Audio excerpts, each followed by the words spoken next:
औसान माता की जय हो। आज मैं आप लोगों को औसान माता की बहुत ही अच्छी कहानी लेकर के आई हूँ। आप लोग इस कहानी को पूरी ज़रूर सुनिएगा, आप सबको कहानी बहुत अच्छी लगेगी। एक गांव में एक औरत रहती थी जो औसान माता की बहुत बड़ी भक्त थी। औसान माता की पूजा हमेशा करवाती रहती थी। जब भी गुरुवार आता, उसके घर में कुछ भी खुशियाँ आती तो वो औसान माता की पूजा करवाती थी। लेकिन उसको कोई औलाद नहीं थी। बेचारी हमेशा दुखी रहती थी मन ही मन। लेकिन माता रानी से प्रार्थना करती थी कि माता रानी, धन चाहे कम दे दो लेकिन पुत्र दे दो। बांझ कहलाने का ये दुनिया बहुत बुरी है, हमेशा मुझे बांझ कहकर बुलाएगी। माता रानी की हमेशा पूजा करने की वजह से काफ़ी समय बीता। अब वो माँ बनने वाली थी। वो बहुत खुश थी। वो औसान माता का पूजा करवाई, औसान माता की पूजा कराई और फिर खुशियाँ बाँटी। सब पूरे गांव वालों औरतों को बुलाया और औसान माता की पूजा बड़े ही धूमधाम से कराई उसने। धीरे धीरे क्या हुआ, लड़का बड़ा हुआ, पैदा हुआ, बड़ा हुआ, उसका विवाह होने वाला था।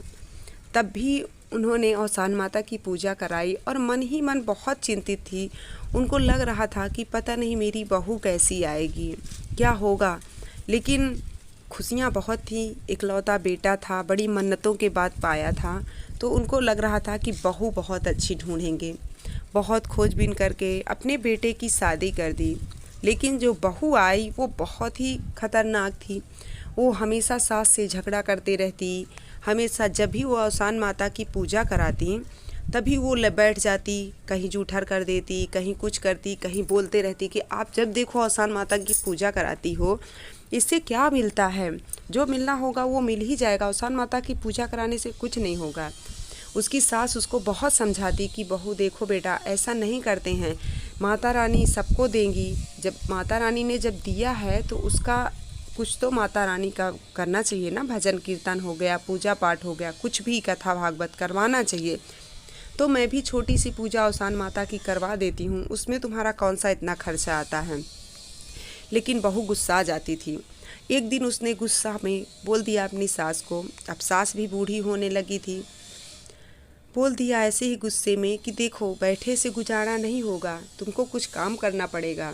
अब एक काम करो तुम, मैं हर महीने तुमको माठा दिया करूँगी। माठा तुम पूरे गांव में बेच करके आया करोगी और जो भी पैसा होगा मैं महीने में तुमसे हिसाब लूँगी।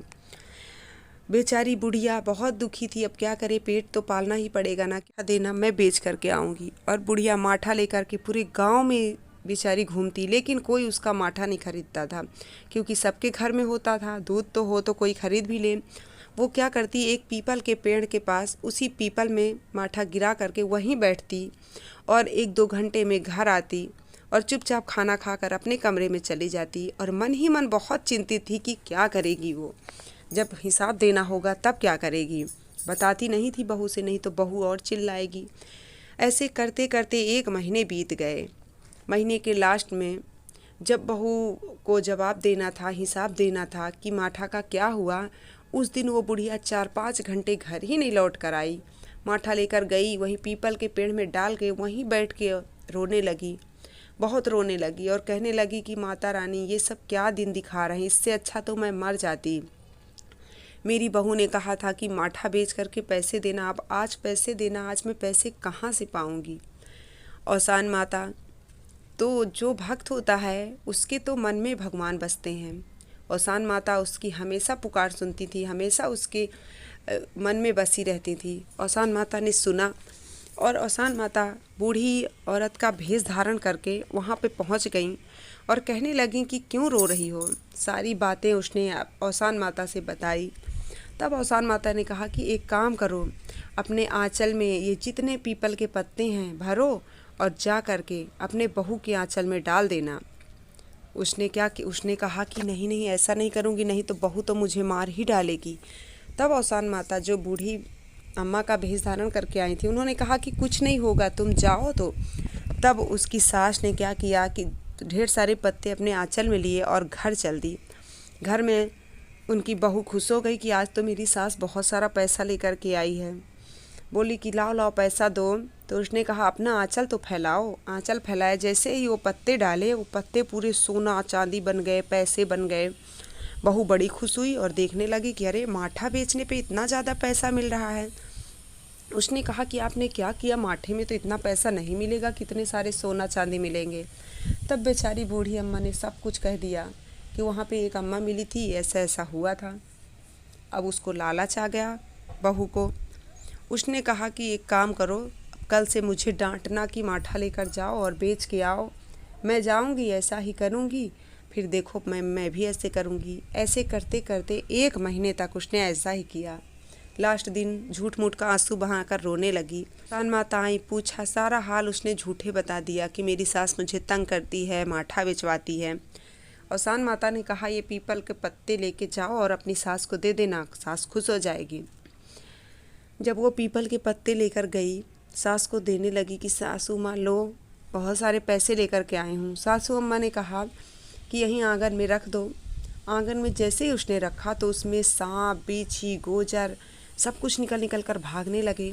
वो खूब तेज से चिल्लाई और अपनी सास के पास पहुंच गई कि अम्मा ये क्या होने लगा। तब सास ने कहा कि तुम्हारे मन में लालच था, इसलिए शायद माता रानी ने तुम्हें कष्ट दिया है, और मैं निश्चल मन से तुम्हारे कहने पर, तुम्हारे कष्ट देने पर मैं वहाँ जाती थी, इसलिए शायद अवसान माता ने मेरी पुकार सुनी और इतना धन दे दिया था कि हम बैठ के आराम से अपनी ज़िंदगी बिता सकते थे, लेकिन तुमने लालच किया, इस वजह से ये हुआ। अब अवसान माता से मन्नत मांगो कि अवसान माता ये सब सांप, बिच्छी, गोजर ये सब मेरे घर से भाग जाएं, हम खुशी खुशी आपकी पूजा कराएंगे, आपको मानेंगे और अपनी सास को कष्ट भी नहीं देंगे। उसने वैसा ही किया।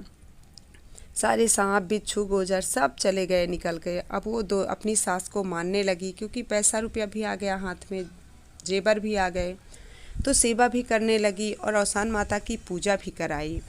बेचारी बूढ़ी अम्मा को इतने दिन कष्ट दिया, उसका कुछ भी भरपाई नहीं कर सकती वो किसी भी जन्म में।